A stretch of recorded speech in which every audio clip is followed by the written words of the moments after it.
Tu savais que le feu avait des bénéfices pour la nature?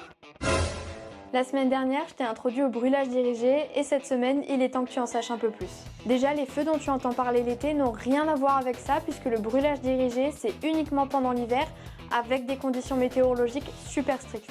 Et même là, comme je te disais, ce sont les professionnels du feu qui s'y collent. Bon, il existe des lieux, comme dans les Pyrénées-Orientales, où les bergers certifiés peuvent aussi brûler leurs terres.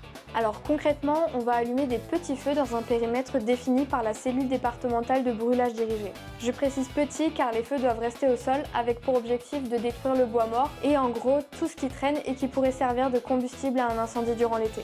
On le pratique donc surtout dans les terrains où on n'accède pas bien avec un camion pompier. Mais le brûlage dirigé sert aussi à débarrasser le plancher des plantes que le bétail ne consomme pas. Ça ouvre la voie pour la croissance de celles que les vaches et les moutons préfèrent brouter. Et alors le bénéfice auquel on s'attend le moins, c'est celui du renouvellement de la biodiversité. Attends, laisse-moi m'expliquer. Le feu peut stimuler la croissance de certaines plantes dont les graines ne peuvent germer qu'après un incendie. C'est le cas du pin d'Alep qu'on trouve justement dans le sud de la France. En plus, le feu détruit les espèces invasives et permet aux espèces natives de se régénérer sans perturbateurs, ou beaucoup moins.